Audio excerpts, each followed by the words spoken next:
बिस्मिल्लाहिर्रहमानिर्रहीम। अस्सलाम वालेकुम नाज़रीन, आप यूट्यूब चैनल देख रहे हैं, मैं इमरान खान हूँ। नाज़रीन, पहली खबर तो ये है कि पाकिस्तान की मीडिया पर यह पाबंदी लगाई गई है कि आप अदलिया पे बात कर लें। अदलिया का जो बेड़ा गर्क किया गया है 27वीं आईनी तरमीम में, उसके ऊपर आप डिस्कशन करें। दो दीगर चीज़ें हैं जो उनके ऊपर आप बातचीत करें। 18वीं तरमीम में जो पाकिस्तान पीपल्स पार्टी के एतराज़ात थे, वो चीज़ें निकल रही हैं, उस पर आप बात करें। आप उन तमाम चीज़ों पर बात करें, लेकिन आपने आर्टिकल 243 वाला मामला जो पाकिस्तान की अस्करी क़यादत की तैनाती के हवाले से या उनके ओहदे के हवाले से या आर्मी चीफ़ और फील्ड मार्शल के ओहदे के हवाले से जो आइनी तरमीम की गई है, उस पर आप बात ना करें, या अगर उस पर बात करनी है तो सरसरी बात करें और निकलें। ये पाकिस्तान की मीडिया को बाकायदा अहकामात दिए गए हैं कि आपने इसको डिस्कस नहीं करना, बाकी आप जो मर्ज़ी डिस्कस कर लें। अब पाकिस्तान में मीडिया के ऊपर मुकम्मल तौर पर चेक है, तो हम कुछ लोग हैं जो ये फ़ायदा उठा लेते हैं कि इस वक्त हम पाकिस्तान में मौजूद नहीं हैं और हम इस पर बात कर सकते हैं। पाकिस्तान में जो हमारे दोस्त हैं, ऐसा नहीं है कि वो उस पर बात कर नहीं सकते हैं, उनकी काबिलियत नहीं है। इस वक्त वो बहुत मुश्किल में और दिक्कत में है। वो जो कहना चाहते हैं वो कह भी नहीं पा रहे, तो फिर हमें ज़्यादा ज़ोर से कहना पड़ेगा ताकि आम आदमी को समझ आए कि पाकिस्तान के आइन के साथ ये जो डकैती मारी गई है, साजिश की गई है, शब खून मारा गया है, ये एक्चुअली है क्या। पहले ज़रा आप समझ लें, मैंने बिल्कुल बात नहीं करनी उसके ऊपर, अदलिया वाले मामला पे। उस पर अगर आपने बात सुननी है तो जाके आप सदीक जान साहब की बात सुन लें, बाकी जो दोस्त पाकिस्तान में हैं उनकी आप बात सुन लें, वो आपको मेरे से बहुत बेहतर समझा देंगे कि अदलिया के साथ क्या हुआ। मैं आपको वन लाइनर बता देता हूँ कि पाकिस्तान में एक अदलिया हुआ करती थी, बस। मेरे पास इसके हवाले से एक खबर है कि पाकिस्तान में एक दफ़ा का जिक्र है कि पाकिस्तान में एक अदलिया हुआ करती थी, बस। अब वो हुआ करती थी, अब वो नहीं है। मेरे पास खबर सिर्फ इतनी है। तफसीलात अगर आपने सुननी है तो पाकिस्तान में हमारे बहुत सारे दोस्त हैं जो इसके ऊपर बात कर रहे हैं, उनसे आप सुन लें। मैं बात करूँगा सिर्फ फील्ड मार्शल आसिम मुनीर साहब को मिलने वाली सहूलियात के ऊपर, और उन्होंने वो सहूलियात क्यों ली उस पर। सबसे पहले तो ये 6 चीज़ें आपने याद रखनी है जो इस मुबैना आइनी तरमीम में मुबैना तौर पे उन्हें दी जा रही हैं। नंबर 1, जो फील्ड मार्शल का ओहदा है वो उनका ताहयात रहेगा। हुकूमत ने काम तो बड़ा वाहियात किस्म का किया है, लेकिन मैं आपको उसकी तफसीलात बता रहा हूँ कि फील्ड मार्शल का ओहदा ताहयात, फील्ड मार्शल के ओहदे के लिए मुराद ताहयात, उन्हें ताहयात इस्तिस्ना हासिल होगा मुकदमात से। ये 3 चीज़ें होगी। नंबर 1, ताहयात फील्ड मार्शल रहेंगे, जब तक जिंदा रहेंगे, अपनी मौत के मुकर्ररा वक्त से एक लम्हा पहले तक वो फील्ड मार्शल रहेंगे। ये उन्होंने आइन के अंदर लिखवा दिया। नंबर 2 लिखवा दिया कि ताहयात अपने मरने से एक लम्हा पहले तक भी उन्हें वो तमाम मुराद हासिल रहेंगी जो उन्हें अभी हासिल है। नंबर 3, उन्हें ताहयात एक इस्तिस्ना रहेगा, वो आइन तोड़ें, वो कोई काम करें, वो कुछ उल्टा सीधा कर दें, पाकिस्तान में कोई जुर्म उनसे सरजद हो जाए तो उनको अब एक इम्यूनिटी मिलेगी, एक इस्तिस्ना मिलेगा जो सदर पाकिस्तान को सिर्फ उसके टाइम ड्यूरेशन के बीच में मिलता है। सदर को एक इस्तिस्ना होता है और वो सिर्फ उस टाइम तक के लिए होता है जब तक वो सदर के ऑफिस में होता है, उसके अलावा उसको वो इस्तिस्ना नहीं मिल सकता। तो ये इस्तिस्ना फील्ड मार्शल के ओहदे को सारी ज़िंदगी के लिए मिल जाएगा। यानी आसिम मुनीर साहब अपनी मौत से एक लम्हा पहले तक कोई भी जुर्म करेंगे, उन्हें इस्तिस्ना हासिल रहेगा। नंबर 4, इनको नौकरी से निकालने का तरीका इंतहाई मुश्किल बल्कि नामुमकिन कर दिया गया है। पाकिस्तान में आज तक किसी भी सदर को इम्पीच नहीं किया जा सका, तो इन्होंने इम्पीचमेंट का तरीका इस पर लागू कर दिया, या फिर कोई 2/3 अक्सरियत लेकर आए और लाकर आइन को बदले। चौथा यह है कि नौकरी से नहीं निकाला जा सकता, या ये फील्ड मार्शल का ओहदा ख़त्म ही नहीं किया जा सकता। 5वां यह है कि पूरी मुसल्लह अफवाज हत्ता के जो एटमी प्रोग्राम तक है उसके ऊपर फील्ड मार्शल का पूरा कंट्रोल हो जाएगा। वो हर चीज़ को अपनी कमान में ले लेंगे और chairman chief of joint staff का ओहदा जो है वो ख़त्म हो जाएगा। और छठी चीज़, इसके बावजूद अगर उनका दिल करे कोई नौकरी करने को, मिसाल के तौर पर मैं आपको बता देता हूँ कि उनका दिल करे कि वो सऊदी अरब जाना चाहते हैं या गज़ा में जाना चाहते हैं, और उन्हें ये लगता है कि गज़ा के अंदर एक अच्छा पैकेज है, मैं वहाँ चला जाता हूँ, या सऊदी अरब में एक बड़ा शानदार है, मैं अपनी ज़िंदगी वहाँ गुजारना चाहता हूँ, तो वो आर्मी चीफ के ओहदे से रिटायर हो जाएंगे।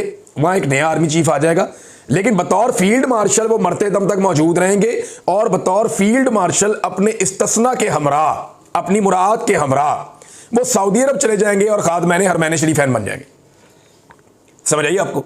ये छठी सहूलत भी उन्हें हासिल है इस आइनी तरमीम के अंदर, मुबैना तौर पर अब तक जो चीज़ें सामने आई हैं। ये इन्होंने किया क्यों? देखिए, एक बात आप जहन में रखें कि जनरल आसिम मुनीर साहब ने जनरल बाजवा साहब की हालत देखी है। उन्होंने देखा कि जिस जनरल बाजवा के जूते पॉलिश करती थी नून लीग, और जिनके बारे में ये बार बार कहते थे हमें इलेक्शन जितवा दो, ख्वाजा आसिफ ने बाकायदा जनरल बाजवा को व्हाट्सएप कॉल करके कहा कि मैं इलेक्शन हार रहा हूँ, क्या कर रहे हैं आप? और अपना तलक वलक लगा के उन्होंने इलेक्शन जीत लिया। जिस जनरल बाजवा के ज़रिए से इन्होंने इमरान खान के खिलाफ तहरीक अदम एतमाद को कामयाब बनाया।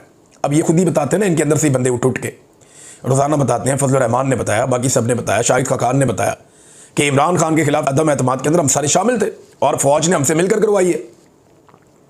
Bajwa was responsible for that. Mohammed Zubair भी बताते हैं, अब तो सब खुलकर बता रहे हैं, ऐसा नहीं है कोई ढकी छुपी बात है। तो जो जनरल बाजवा के साथ मुस्लिम लीग नून ने और पीपल्स पार्टी ने की है ना, जो जनरल बाजवा की बैंड बजाई है इन्होंने मिलकर उसकी रिटायरमेंट के बाद, तो आसिम मुनीर साहब को यह समझ आ गई कि ये लोग किसी के भी सगे नहीं है। जिस दिन मेरी वर्दी उतरेगी ये मेरी भी बैंड बजा देंगे। इमरान खान का खौफ तो उनको है ही, उनके दिमाग में ये बात बैठी हुई है कि इमरान खान का रास्ता रोकना मुमकिन नहीं है, प्रेशर बढ़ता जाएगा, एक वक्त आएगा इमरान खान को छोड़ना पड़ेगा, मुल्क चल ही नहीं रहा। अगर मुल्क को चलाना है, सियासी इस्तेहकाम लेकर आना है, तो इमरान खान को जेल से बाहर निकालना पड़ेगा। लेकिन अगर वो जेल से बाहर निकलकर रेलिवेंट हो जाता है और इक़्तिदार में आ जाता है तो मेरी तो ऐसी तैसी फिर जाएगी, क्योंकि हमने तो वो सारा काम कर दिया हुआ है जो जिसकी आइन और कानून इजाज़त ही नहीं देता। लिहाजा अपने आप को बचाने के लिए इस्तिस्ना ले लो। तो ऐसा नहीं है कि खाली इमरान खान से बचना है, इमरान खान तो आ रहा है और उसने तो आना है, और वो इसलिए आना है, आज नहीं, कल नहीं, साल नहीं, कितनी देर रोक लेंगे, मुल्क में इस्तेहकाम ही नहीं आएगा। तो अल्टीमेटली तो इमरान खान को बाहर आना है। तो इमरान खान बाहर आएगा तो उसको इक़्तिदार मिल जाएगा, ये ऑब्वियस है।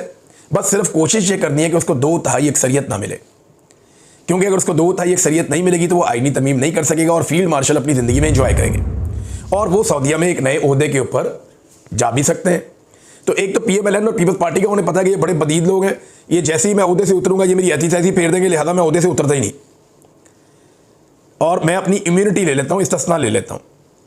और दूसरा उन्होंने ये किया कि इमरान खान से बचने के लिए अपने इर्द गिर्द एक आईनी दीवार खड़ी कर ली।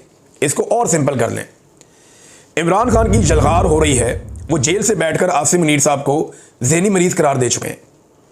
अब इमरान खान जिस आदमी को जो कहते हैं ना लोग, उसको वो इमेजिन करना शुरू हो जाते हैं, उसकी हरकतों सकनात पे नज़र रखना शुरू हो जाते हैं कि यार ये ज़हनी मरीज वाकई तो नहीं है।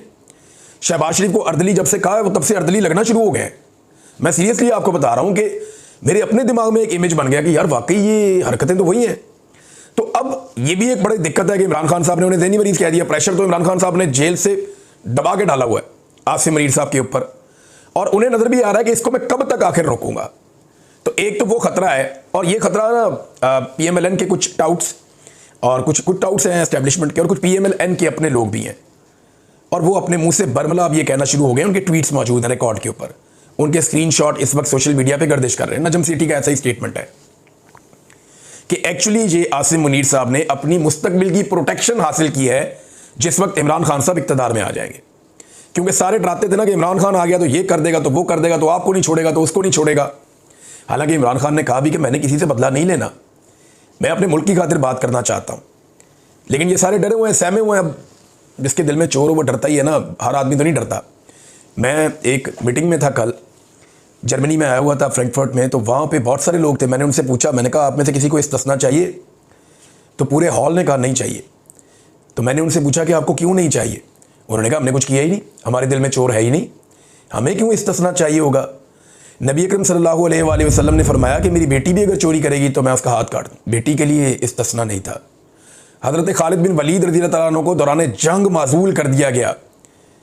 इस्लाम की तारीख का सबसे बड़े जर्नैलों में से एक जर्नैल, अल्लाह की तलवार, उनके लिए भी इस्तिस्ना नहीं था। हज़रत अबू बकर सिद्दीक़ रज़ियल्लाहु तआला अन्हु के लिए इस्तिस्ना नहीं था। सैयदना उमर फ़ारूक रज़ियल्लाहु तआला अन्हु के लिए इस्तिस्ना नहीं था। हज़रत उस्मान गनी रज़ियल्लाहु तआला अन्हु के लिए इस्तिस्ना नहीं था।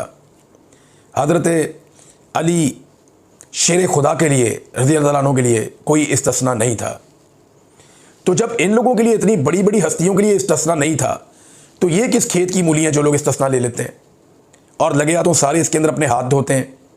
अभी पता चला है कि तजवीज़ आई है कि जो सदर पाकिस्तान है, वो जो एक दफ़ा सदर बन गया उसको ता हयात इस्तिस्ना दे दिया जाए, यानी उसके ऊपर पूरी ज़िंदगी में फिर कोई केस नहीं बनेगा, और इसका अब इसके ऊपर जो है वो अमल दरामद कर दिया जाए। वज़ीर आज़म के बारे में भी यही तजवीज़ आई कि वज़ीर आज़म को भी इस्तिस्ना दे दें। वज़ीर आज़म अपने ओहदे से फारिग भी हो जाए तो बाकी ज़िंदगी कुछ भी करता रहे, उसको इस्तिस्ना है जनाब, को कोई इसको हाथ नहीं लगा सकता, कोई इसके ऊपर केस नहीं बना सकता। ये होता है कोई दुनिया में? हज़रत उमर फ़ारूक तो दूसरी चादर का हिसाब दे रहे थे। हमें सुनाते हैं कुरान पाक की आयतें, अपने लिए इनको आईनी दीवार चाहिए और अपने लिए इनको प्रोटेक्शन चाहिए। यानी हम गरीब पाकिस्तानियों के लिए, मिडिल क्लास के लोगों के लिए कुरान पाक की आयात और उनका तर्जमा है जो अपनी मर्जी के मुताबिक वक्तन ब वक्तन निकाल के अपनी ज़रूरत के मुताबिक कौम को सुना दिया जाता है। और अपने लिए इनको ज़रा भी तवक्कल नहीं है, इनको इस्तिस्ना चाहिए। भाई दूसरी सांस किसी ने नहीं देखी, कल किसी ने नहीं देखा, आप इस्तिस्ना के पीछे भाग रहे हैं। हमारे किसी खुलफाए राशिदीन में से, इस्लाम के बड़े बड़े जर्नैलों में से किसी ने कभी इस्तिस्ना लिया नहीं, लेकिन आसिम मुनीर साहब को इस्तिस्ना चाहिए कि उन्हें डर है। और ये PMLN के लोग कह रहे हैं, नजम सेठी साहब ने कहा और बहुत सारे लोगों ने कहा कि जनाब उन्हें इमरान खान साहब से ये खौफ है कि कल को इमरान खान साहब आ गए तो पता नहीं क्या कर देंगे, लिहाजा उन्होंने अपने इर्द गिर्द एक आईनी दीवार खड़ी कर दी है। आइन की इस तरह की शिकें मंजूर करवाने की कोशिश कर रहे हैं जिसके जरिए वो महफूज हो जाएं अपनी ज़िंदगी के आखिरी सांस तक। ये तो मेरा रब जानता है ना, हिफाजत तो मेरा अल्लाह करता है। वो हुजूम में तन्हा आदमी की हिफाजत करता है, वो पत्थर में कीड़े की हिफाजत करता है। और अगर वो किसी की हिफाजत ना करे ना तो फिर उसे कोई नहीं बचा सकता। नबी अकरम सल्लल्लाहु अलैहि वसल्लम की एक हदीस है, मुझे वो याद आ गई। आप ऊँट पे सफ़र कर रहे थे और आपके पीछे एक सहाबी बैठे हुए थे छोटी उम्र के। आपने उन्हें कहा कि लड़के मेरी बात सुनो गौर से, कि सारी दुनिया मिलकर तुम्हारा कोई फ़ायदा नहीं कर सकती अगर रब ना चाहे तो, और सारी दुनिया मिलकर तुम्हारा कोई नुकसान नहीं कर सकती अगर रब ना चाहे तो। उसका मुख्तसर मफहूम ये है कि मेरे रब की चाहत से होता है जो आता है। ये ज़ियाउल हक का भी प्लान ता हयात था, फिर उसके साथ क्या काम हुआ। ये ता हयात किस्म के वाहियात प्लान पाकिस्तान में बहुत दफ़ा बने, हमने बहुत बनते हुए देखे हैं। इसके ऊपर ये नवाज शरीफ साहब ने भी माजी में ये गलती की हुई है। ये ज़रा मैं आपको एक बड़ी इंटरेस्टिंग चीज़ पढ़ के सुनाता हूँ। ये माजिद निज़ामी साहब ने ये याद दिलाया। उन्होंने बताया कि बड़े भाई नवाज शरीफ ने सिविल मिलिट्री तवाज़ुन बरकरार रखने के लिए जनरल मुशर्रफ को आर्मी चीफ के साथ साथ chairman joint chief of staff committee भी बनाया था। ऐसे ही सारे इख्तियारात उसको भी दे दिए थे परवेज़ मुशर्रफ को। लेकिन एक साल बाद ही अक्टूबर 1999 में धड़न तख्ता हो गया। अब छोटे भाई शहबाज शरीफ ने भी हाइब्रिड सिस्टम की मजबूती के लिए जनरल आसिम मुनीर को आर्मी चीफ के साथ साथ चीफ ऑफ डिफेंस फोर्सेज बनाने का ऐलान कर दिया। आगे आगे देखें क्या होता है। तो ये बात उनकी बिल्कुल ठीक है, एक खेल पुराना है। अब एक जो स्टेटमेंट है वो जावेद हाशमी साहब की तरफ से आया, ज़रा सख्त स्टेटमेंट है, लेकिन जब इस तरह का माहौल होता है तो ऐसे स्टेटमेंट्स आ जाते हैं। जावेद हाशमी साहब कहते हैं कि पाकिस्तान में एक शख्स नशा इक़्तिदार में ख़ुद को बादशाह बनाने जा रहा है, लेकिन बादशाह तो सिर्फ अल्लाह रब्बुल इज़्ज़त की है। मुशर्रफ का इंजाम याद रहे, पाकिस्तान की कश्ती को इस दौर में भंवर में लाने वाला आसिम मुनीर, चाहे वो ट्रंप की नौकरी हो या हमास के ऊपर पहरा देने के लिए फ़ौज भेजना हो।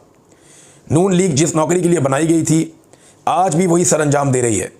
पीपल्स पार्टी के हाथों में भी वही जंजीर आ गई है। ये कौम तुम्हारी गुलामी कभी कबूल नहीं करेगी। ये जनाब एक बड़ा सख्त ट्वीट है जावेद हाशमी साहब का, एक बड़े बहादुर सियासतदान है, और उन्होंने ये बताया। नाज़रीन, जबरान इलियास साहब ने एक ट्वीट किया, पाकिस्तान तहरीक इंसाफ के सोशल मीडिया के हेड है। उन्होंने एक ट्वीट किया, उसके अंदर उन्होंने कुछ चीज़ें लिखी और उसके साथ एक उन्होंने एक स्टिकर उन्होंने शेयर किया सोशल मीडिया पे। एक पोस्टर है, उसमें आसिम मुनीर साहब की फ़ोटो है और उसमें लिखा गया है presenting the legacy of Asim Munir, कि जो उन्होंने किया वो क्या किया। तो इसमें कोई काफ़ी सारी कोई 20-25 चीज़ें उन्होंने लिखी हुई हैं जो उनके दौर में हुआ। हिस्ट्री विल नेवर फॉरगेट, तारीख इसे कभी नहीं भूलेगी। पाकिस्तान विल नेवर फॉरगिव, और पाकिस्तानी इसे कभी माफ़ नहीं करेंगे। उन्होंने बताया क्या कि जनाब इन्होंने मनसूबाबंदी के तहत कत्लेआम करवाया और निहत्ते और पुरअमन एहतजाज करने वाले मुजाहिरीन पर। फिर मैस किलिंग्स ऑफ सिविलियंस, बहुत बड़े पैमाने पर सिविलियंस का कत्लेआम हुआ, अगवा हुए, जबरी तौर पे गुमशुदगियाँ हुई और गिरफ़्तार लोगों के ऊपर टॉर्चर किया गया, मिलिट्री ट्रायल चलाए गए और कातलाना हमले हुए पाकिस्तान में। और इसके बाद अनप्रेसिडेंटेड इलेक्टोरल रिगिंग, यानी ऐसी कभी माजी में धांधली नहीं हुई जो इस मरतबा धांधली की गई। इन्होंने लोगों को हरास किया, इंटिमिडेशन ऑफ जजेस, जजों को हरास किया, उनको इंटिमिडेट किया। फिर अनकॉन्स्टिट्यूशनल ड्रैकोनियन अमेंडमेंट्स इन्होंने करवाई 26वीं और 27वीं। और इसके अलावा उन्होंने लिखा कि डेमोक्रेसी के साथ क्या किया, ट्रांसनेशनल रिप्रेशन, मैं पहले इस पर बात करता रहा हूँ, उस मामले में क्या हुआ, कलेक्टिव पनिशमेंट, कोई जुर्म कोई कर रहा है सज़ा कोई और, ख़ानदान भी अंदर, चादर और चार दीवारी का तकद्दुस जो है वो पामाल किया गया, mockery of Islamic and social values, इनका मजाक उड़ाया गया। और फिर उसके बाद ये फ्रीडम ऑफ स्पीच पाकिस्तान में ख़त्म कर दी गई, खौफनाक किस्म का सेंसरशिप पाकिस्तान में लगा दिया गया और मीडिया के ऊपर पाबंदियाँ लगा दी गई, ख़वातीन पर, बच्चों पर और बुज़ुर्गों पर हमले किए गए, ह्यूमन राइट्स की बदतरीन पामालियाँ की गई। और उसके बाद झूठे केसेस का अंबार लगा दिया गया। रातों को लोगों के घरों की चादर और चारदीवारी का गैर कानूनी तौर पर तकद्दुस पामाल किया गया और करप्शन, जो करप्ट लोग हैं उनको जो है ना प्रमोट किया गया। ह्यूमन राइट्स को ख़त्म कर दिया गया। इकनॉमिक्स जो है पूरी पाकिस्तान की मईशत वो कोलैप्स कर गई। पाकिस्तान में इन्फ्लेशन रिकॉर्ड लेवल पे पहुंच गई। टेररिज्म पाकिस्तान में बहुत ज़्यादा बढ़ गया। टूरिज्म ख़त्म हो गया। सेक्टेरियन वायलेंस यानी यहाँ पे पाकिस्तान में फ़िरका परस्ती भी बढ़ गई और बॉर्डर के ऊपर टेंशन भी बढ़ गई और पूरे मुल्क को एक जो है ना लाफिंग स्टॉक बनाकर रख दिया। ये आसिम मुनीर साहब के बारे में उन्होंने पम्फलेट जारी किया, जबरान इलियास साहब ने, और ये भी मैंने आपके सामने रख दिया। अब पाकिस्तान तहरीक इंसाफ ने इसमें मुज़ामत करने का फ़ैसला किया है। 14 नवंबर को हैदराबाद में वो कह रहे हैं जी अज़ीमुश्शान हम जलसा करेंगे। ये अवामी जलसा 27वीं आईनी तरमीम को मुस्तरद करने के लिए होगा। 14 नवंबर को हैदराबाद बाईपास के ऊपर जलसा आम होगा और आइन और कानून की बालादस्ती और अदलिया की आज़ादी के लिए तहरीक तहफ़्फ़ुज़ आइन पाकिस्तान के तमाम लोग जो हैं वही जलसा करने जा रहे हैं। अब इसके अंदर सिंध की क़यादत शामिल होगी और इसके अंदर जो है वो बाकी क़यादत भी शामिल होगी। साहबज़ादा हामिद रज़ा की और मैं शाह महमूद कुरैशी दोनों की तस्वीर इसके अंदर देख रहा हूँ। ये दोनों अहबाब जो हैं वो जेल में बंद हैं इस वक्त पोस्टर के ऊपर। बाकी लोग सारे बाहर हैं अभी। मौलाना शरानी भी हैं इसके अंदर और इंटीरियर सिंध के लोग भी इसके अंदर मुबैना तौर पे आएंगे और साथ में जो हैं वो अख्तर मेंगल साहब वो भी नादरीन इसका हिस्सा बनेंगे। नादरीन, अंसार अब्बासी साहब की एक और ख़बर बदकिस्मती से झूठी साबित हो गई और गलत साबित हो गई। उन्होंने खबर दी कि वोट ऑफ नो कॉन्फिडेंस के वक्त इमरान खान ने जनरल बाजवा को गैर मुअय्यना मुद्दत के लिए एक्सटेंशन ऑफ़र की थी। ये अंसार अब्बासी साहब की खबर थी और ये सवाल उठाया गया परवेज़ खटक साहब से। तो परवेज़ खटक साहब ने कहा कि गैर मुअय्यना, हालांकि वो इमरान खान साहब के मुखालिफ हैं, इस वक्त शदीद मुखालिफ हैं इमरान खान के, उनके खिलाफ स्टेटमेंट देते रहते हैं, लेकिन वही बता रहे हैं कि नहीं ऐसा नहीं है। मैं बेशक इमरान खान का मुखालिफ हूँ लेकिन गैर मुअय्यना मुद्दत वाली बात तो कोई अनपढ़ जाहिल ही कर सकता है। ये उन्होंने अंसार अब्बासी साहब को क्या क्या कह दिया। कानून में गैर मुअय्यना मुद्दत की बात ही नहीं है भाई। एक चीज़ आइन में नहीं है, कानून में नहीं है, तो इमरान खान साहब वो उस वक्त के आर्मी चीफ को ऑफ़र क्यों कर सकते थे। हाँ, एक बात ज़रूर हुई थी कि इमरान खान साहब ने जनरल बाजवा को ये ज़रूर कहा था, जो उस वक्त रिपोर्ट हुआ था, कुछ लोगों ने दावा भी किया था, मैं वही मुबैना दावा आपके सामने रखता हूँ। इमरान खान ने कहा था कि बाजवा साहब अगर आप ये सारा कुछ एक्सटेंशन के लिए कर रहे हैं और पाकिस्तान को डिस्टेबलाइज़ कर रहे हैं और इन लोगों को लाकर बिठा रहे हैं जिनके ऊपर करप्शन के घिनौने इल्ज़ामात और केसेस हैं, जिन लोगों को जेलों में होना चाहिए, तो अगर आप ये एक्सटेंशन के लिए कर रहे हैं तो फिर आप वो मेरे से ले लें, लेकिन आप कौम के साथ, मुल्क के साथ ये मजाक ना करें। ये इमरान खान साहब ने उनके साथ बात की थी। बातों के अंदर एक बात, ये रिपोर्ट भी हुई थी, लेकिन इमरान खान साहब ने कोई ताहयात एक्सटेंशन वाली बात तो की नहीं थी और वो वैसे भी होती भी नहीं है, ऐसी कोई चीज़ नहीं होती। बहरहाल अब ये नादरीन अब तक की सूरत हाल है, मैंने आपके साथ शेयर की है। फर्दर जो डिटेल्स हैं वो मैं आपके साथ अपडेट करता रहूँगा। आज हमारा प्रोग्राम था फ्रैंकफर्ट में, म्यूनिख हम जा रहे हैं, जहाँ पाकिस्तानी अच्छी तादाद में रहते हैं, पाकिस्तानी हैं वहाँ जर्मनी में, और कल हमारा वहाँ पे इंशाल्लाह एक म्यूनिख में प्रोग्राम है। वहाँ जो ओवरसीज़ की कम्युनिटी है, ह्यूमन राइट्स के हवाले से और पाकिस्तान के अंदर democracy, rule of law, freedom of expression, इन चीज़ों के ऊपर और मैंडेट का एहतराम, इन चीज़ों पे हम कल बात करेंगे वहाँ पे अपने प्रोग्राम में। अब तक के लिए इतना ही। अपना ख्याल रखिएगा, अपने इस चैनल का भी। अल्लाह हाफ़िज़।